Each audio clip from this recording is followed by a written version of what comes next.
உங்கள் பேர் என்னக்கா? ரேவதிப்பா. ரேவதியா? எத்தனை வருஷமாக நீங்கள் கடை வச்சுருக்கீங்க? நான் 17 வருஷமாக வச்சுருக்கேன். மேட்ச் டைமில் இங்கே வந்துடுவோம் ரெகுலராக. நல்லா சேல்ஸ் ஆகும். ரெஸ்பான்ஸ் என்ன அவங்கள்ட்ட இப்போ போலீஸுக்கு டிஸ்டர்ப் இல்லாமல் இருந்தால் எதுவும் கண்டுக்க மாட்டாங்க. போலீஸ் என்ன இது பண்ணுவாங்க உங்களை? ரொம்ப ரஷ்ஷாக இருந்தால் டிஸ்டர்ப் பண்ணுவாங்க. இதுலேயும் நல்லா ப்ராஃபிட் வருதா உங்களுக்கு? போதுமான அளவுக்கு? போதுமான அளவுக்கு. கஷ்டமா இல்லை உங்களுக்கு? கஷ்டமாக இருக்குது. எங்கள் வீட்டுக்கார் வந்து மதியானத்தில் கொஞ்சம் ஹெல்ப் பண்ணுவார். அப்படியா? ஆட்டோ ஓட்டுறாரு. 17 வருஷமாக வச்சுருக்கீங்களா அந்த கடையை? சரி, அப்போ கண்டிப்பாக எதனா பிரச்சனை வந்திருக்கும்ல இங்கே வச்சு இங்கே வைக்கிறதுக்கு? அப்படியே சும்மா கார்பரேஷன் ரைடு அந்த மாதிரிலாம் வரும். அந்த டைமில் வண்டி தூக்கிட்டு போயிடுவாங்க. ஐயோ, இப்போ தான் கொஞ்சம் பிரச்சனை இல்லாமல் போயிட்டுருக்கு. அதை பேர் என்ன ஃபங்க்ஷன்னா நாங்கள் எடுத்துருவோம் வண்டியை சொல்லிவிடுவாங்க முன்கூட்டியே. இன்றைக்கி எப்படி இருந்தது? நல்லா கலெக்ஷன் நல்லா வந்துச்சா?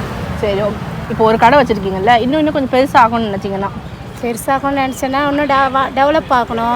நம்ம ரோட்டில் கடை போடுறோம். ரோடு இல்லாமல் எங்கன்னா ஒரு கடை எடுத்து வியாபாரம் பண்ணோம் அப்படின்னு. ஏன்னா ரோடு எனக்கு வந்து போங்க வாங்கணும் பிரச்சனையாக இருக்குது. ஆமாம், நல்லா பெரிய கடையாக போட்டு வியாபாரம் பண்ணணும்னு ஆசை.